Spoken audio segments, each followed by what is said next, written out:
오늘 우리에게 주시는 말씀은 로마서 12장 1절에서 2절의 말씀입니다. 우리 다 함께 합독하시겠습니다.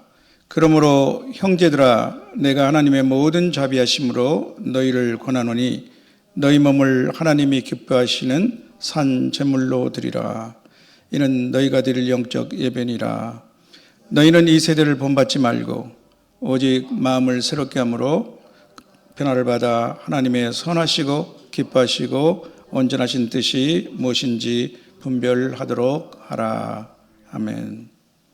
저는 지난번에 이어 같은 본문과 제목으로 말씀드리고자 합니다. 하나님의 뜻을 분별하기.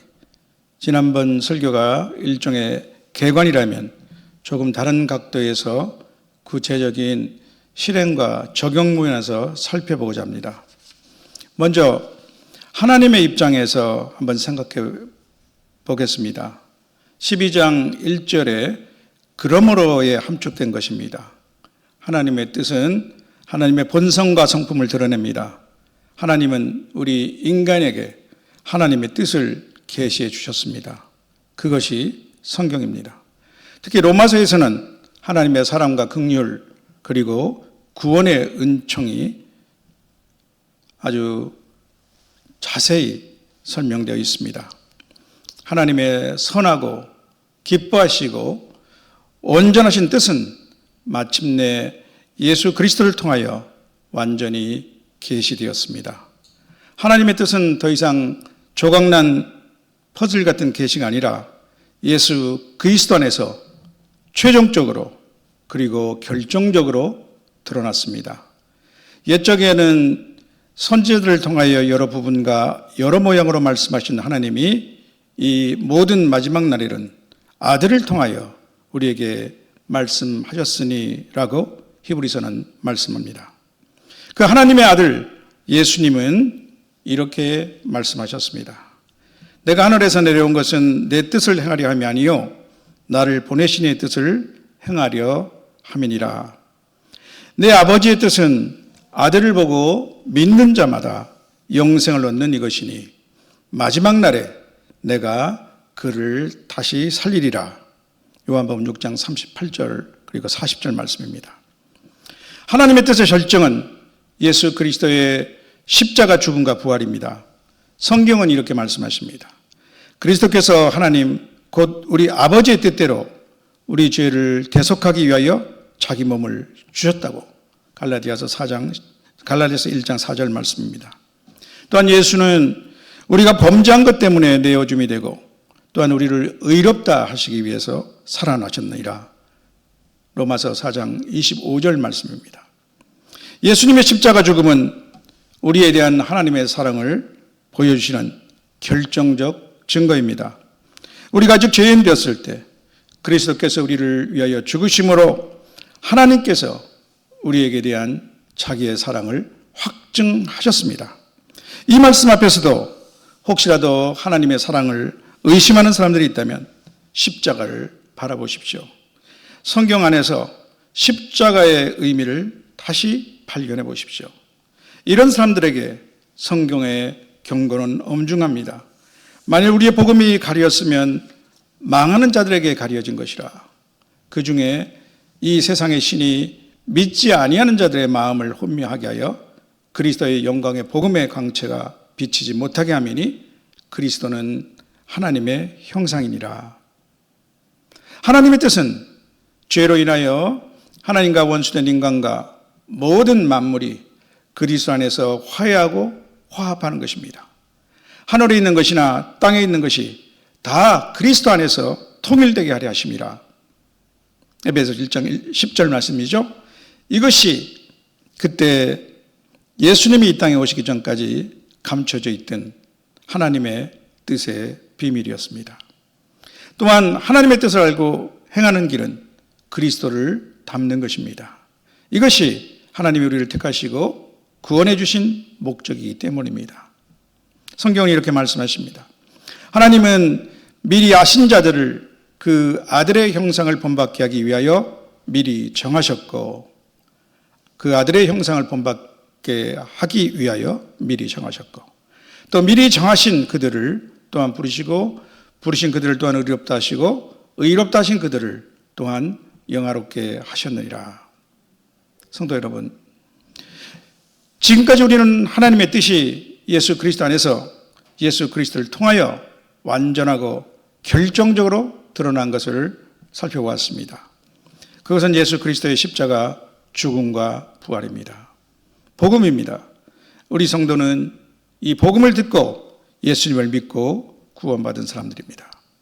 그러므로 우리 성도들에게는 하나님의 뜻을 분별하라는 권면이 주어집니다. 우리는 이 땅에서 하나님의 자녀된 특별한 존재이기 때문입니다. 먼저 결론적으로 말씀드린다면 하나님의 뜻을 분별하기는 상황을 바라보는 해석의 능력입니다. 또한 그것은 태도의 문제입니다. 믿음의 자세며 하나님의 약속의 말씀을 붙잡는 것입니다. 믿음의 창시자며 온전케 하시는 분이신 예수 그리스도를 바라보는 것입니다. 따라서 하나님의 뜻을 분별하는 가장 확실한 방법과 기준은 예수님이라면 이 상황에서 어떻게 하셨을까를 묻는 것입니다. 왜냐하면 하나님의 뜻은 막연하고 모호한 것이 아니라 예수 그리스도의 삶과 선택 속에서 이미 분명하게 보여주셨기 때문입니다. 그리고 우리의 중심이 예수 그리스도를 향할 때 우리 안에 내주하시는 성령께서 우리를 평강으로 인도하여 주실 것입니다. 성령은 하나님의 뜻을 아시는 분이시며 때에 맞게 예수님의 말씀을 우리 마음에 생각나게 해주시는 분이십니다. 하나님의 뜻은 예수님을 바라볼 때 분명해지고 성령의 인도하심 속에서 평강으로 확인됩니다. 물론 이 평강은 상황이 좋아져서 오는 평안이 아니라 예수님의 길을 따르고 순종할 때 주시는 평강입니다.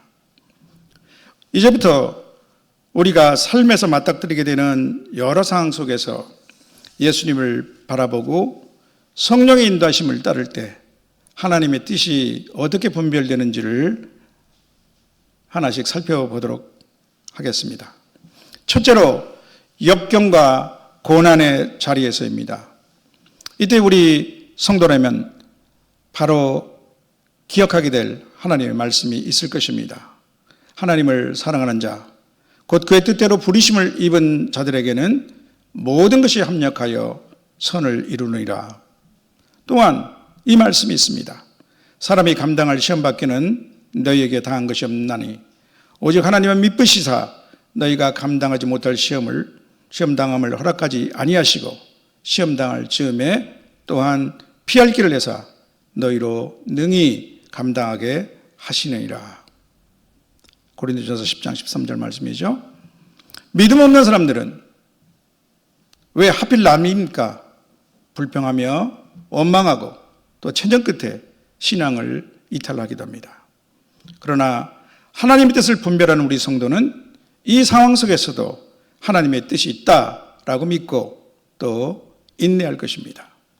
혹시 내가 겪고 있는 어려움 앞에서 이 시련이 빨리 끝나게 해달라고만 기도하고 있지 않습니까? 이 상황 속에서 하나님은 무엇을 이루어 가길 원하십니까? 라고 기도해 보십시오.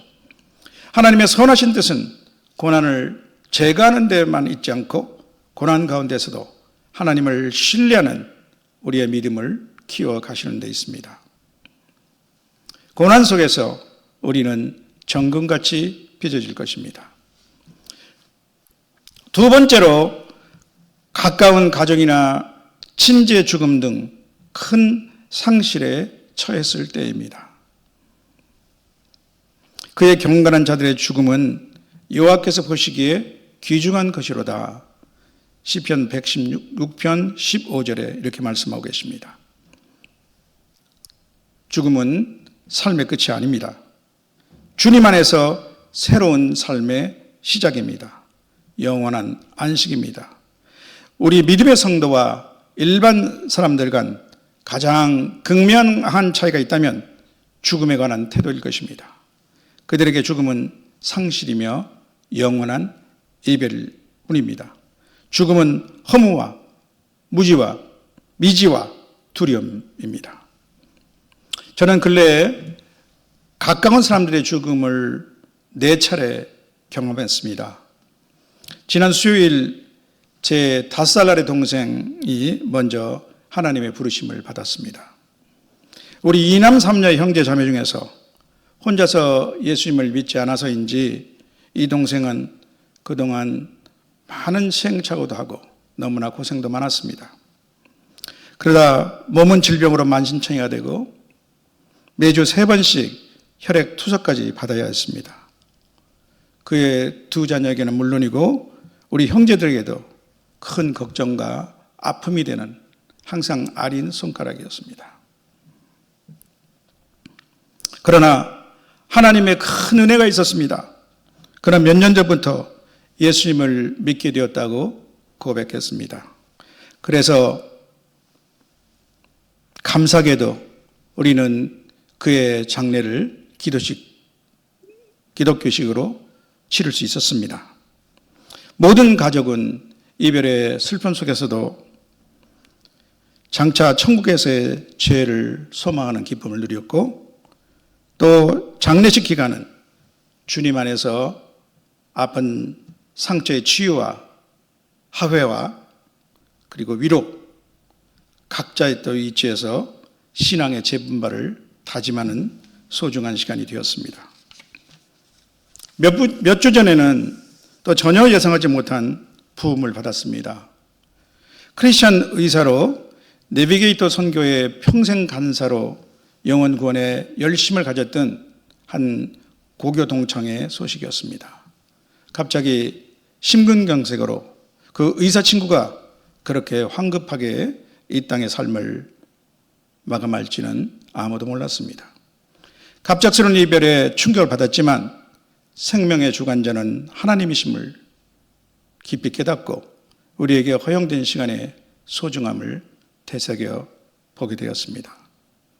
또 작년에는 호주에 사는 40대 후반의 치과 의사로 북한 선교에도 열심을 가지고 2번이나 방문하는 한 청년이라고 해야 될지 중년일지 잘 모르겠네요. 한 분이 투명중 소천하셨습니다. 그의 아버지는 25, 6년 전에 제가 호주에서 근무할 때 저와 함께 성경 공부를 하던 믿음의 사람입니다. 그간 소식이 끊어졌다가 미국 양군 국가감독으로 있던 그분과 극적으로 2년 전에 카톡이 연결되었습니다. 그 후 얼마 안 돼 아들의 갑작스러운 발병 소식을 알게 되었고 우리는 단체 카톡 기도방을 만들었습니다. 한국, 호주, 미국 등 여러 나라에 사는 한 20여 명의 믿음의 성도들이 1년 이상 간절히 기도했습니다. 하나님께서 그를 치료해 주시면 그가 바로 하나님의 살아있는 증언으로 전도는 물론이고 또 의료 선교 활동도 더욱 열심히 하고 많은 사람들에게 큰 격려가 될 수 있을 거라고 저희들은 생각하고 열심히 기도했습니다. 그러나 하나님의 뜻은 우리의 바람과 달랐습니다. 무엇보다도 자기 아빠의 죽음을 알지 못할 이제 겨우 4, 5세 되는 그의 늦둥이 막내 아들의 모습은 우리의 마음을 아리고 또 애잔하게 만듭니다. 이 모든 죽음들은 우리에게 슬픔과 안타까움을 줍니다. 가까운 가족을 잃는 것보다 더 슬픈 일이 어디 있겠습니까? 그러나 비록 우리 눈에 눈물이 솟아오르고 마음에 안타까움, 아픔이 몰아치더라도 우리는 절규하고 애곡하지 않습니다. 소망 없는 자와 다르지 않기 때문입니다. 다르기 때문입니다. 성경이 이렇게 말씀하고 있습니다. 형제들아, 자는 자들에 관하여는 너희가 알지 못함을 우리가 원하지 아니하노니 이는 소망 없는 다른 이와 같이 슬퍼하지 않게 하려 함이라. 데살로니가전서 4장 13절 말씀이죠. 그런데 가까운 사람들의 죽음 중 가장 안타까운 것이 있었습니다. 제 직장 동기의 부인의 죽음입니다. 동기 부인 중 제가 이름을 아는 거의 유일한 분이십니다. 그만큼 우리 두뇌는 물론 아이들 간에도 서로 잘 알고 또 프랑스에서 함께 근무한 적도 있습니다. 수십 년 동안 저는 이들 부부에게 복음을 전했습니다. 또 몇 년 전 투석을 시작하게 되었다는 소식을 듣고 나서부터는 저는 더욱 조바심을 내지 않을 수 없었습니다. 몇 주 전 동기들 단톡에 글이 하나 올라왔습니다. 고인의 49제에 관한 조심스러운 초청글이었습니다. 평소에 제가 자주 대하는 분인데 기독교와 불교 지식에 해박한 그러나 아직 불교 신자인 한 분이 올린 글이었습니다. 49제는 주로 망자의 저성길을 변호하는 응원 행사이지만 산자에게도 죽음에 대한 경각심, 메멘토 모리를 일깨워주는 행사이기도 합니다. 1제부터 6제까지는 주로 가족들의 행사나 마지막 7제는 친지들에게도 개방합니다. 혹시 종교적으로나 마음에 별 부담이 되지 않는다면 마지막 7제 행사에 동참하시어 유가족도 위로하고 우리의 마음가짐도 새롭게 다지는 계기가 되었으면 좋겠습니다. 이러한 글입니다. 성도 여러분, 그러나 우리가 사는 동안 예수님을 믿어 죄사함과 영생의 보장을 얻지 못한다면 우리 인생은 무슨 의미와 가치가 있겠습니까? 이 엄중한 말씀을 피해갈 육체가 있겠습니까? 한 번 죽는 것은 사람에게 정하신 것이요 그 후에는 심판이 있으리니 또한 살아생전에 예수님이 하신 말씀 내가 곧 진리요 길이요 진리요 생명이니 나로 말미암지 않고 아버지께 올 자가 없느니라 하신 그 주님의 간곡한 초청의 외침을 외면하는 사람에게 세컨드 찬스는 없습니다. 지금 이 시대는 은혜의 시대입니다. 다만 하나님의 은혜는 육신의 종말이 찾아오기 전까지 유효합니다. 그 다음은 진노와 공의로운 심판의 시간, 영벌의 시간입니다. 세 번째로 인생의 중요한 결단이나 선택 앞에서 하나님의 뜻을 분별하는 태도입니다. 성경은 이렇게 말씀합니다. 너는 마음을 다하여 여호와를 신뢰하고 내 명철을 의지하지 말라. 너는 범사에 그를 인정하라. 그리하면 내 길을 인도하시리라. 잠언 3장 5절 6절 말씀입니다. 너희 중에 누구든지 지혜가 부족하거든 모든 사람에게 후히 주시고 꾸짖지 아니하시는 하나님께 구하라. 그리하면 주시리라. 야고보서 1장 5절 말씀이죠. 사람들은 무엇이 내게 유리한 선택일까? 빠른 길은 무엇일까를 계산하고 따집니다. 그러나 우리 성도는 이 선택이 하나님을 기쁘시게 하는가를 묻습니다. 마음을 새롭게 하면 내가 원하는 바를 하나님께 설득하는 것이 아니라 하나님의 원하시는 것으로 내 욕심이 바뀌는 것입니다. 중요한 결정을 앞두고 내게 유리한가를 먼저 생각합니까? 아니면 하나님이 기뻐하실까를 먼저 생각합니까? 어떻게 해야 하나님이 기뻐하실까? 이렇게 질문합니까? 혹시 이미 결론을 정해놓고 하나님께 동의만 구하고 있지는 않습니까? 이 선택은 마음이 새로워진 결과입니까? 아니면 옛사람의 본능적 판단이며 선택입니까? 마지막 네 번째로 이해되지 않는 상황을 하나님의 뜻으로 받아들이는 태도입니다. 하나님의 말씀입니다. 내 생각은 너희의 생각과 다르며 내 길은 너희의 길과 다름이니라. 이는 하늘이 땅보다 높음 같이 내 길은 너희의 길보다 높으며 내 생각은 너희의 생각보다 높음이라. 이사야서 55장 8절에서 9절 말씀입니다. 때로 뜻을 알려달라고만 요구하는 것은 불안의 표현이며 믿음의 부족입니다. 오히려 모든 상황을 하나님께 감사로 맡길 때 참 평안을 얻을 수 있습니다. 혹시 지금도 이해되지 않는 일이 있습니까? 그 일 앞에서 하나님의 뜻을 알게 해달라고만 기도하고 있습니까? 아니면 주님께 맡기게 해달라고 기도하고 있습니까? 혹시 하나님 뜻을 이해해야 순종하겠다고 미루고 있지는 않습니까? 이해가 안 되는 일도 감사함으로 순종하는 태도는 하나님의 온전하신 뜻을 분별하게 됩니다. 이해가 안 돼도 순종할 수 있습니까? 성도 여러분, 이제 오늘의 말씀의 결론을 맺을 시간입니다. 하나님의 선하시고 기뻐하시고 온전하신 뜻은 예수 그리스도를 통해 완전히 드러났습니다. 하나님은 예수님의 십자가 죽음과 부활을 통해서 우리를 구원하시기를 원하십니다. 이것이 복음입니다. 이제 이러한 하나님의 자비와 긍휼하심을 입은 존재로서 우리 성도는 우리 삶 안에서 하나님의 뜻을 분별하며 살아가야 합니다. 그것은 태도의 문제입니다. 예수 그리스도라면 어떻게 하셨을까 질문을 볼 때 성령은 우리에게 필요한 말씀을 기억나게 해주시고 우리 마음을 하나님이 주시는 평강으로 인도해 주실 것입니다.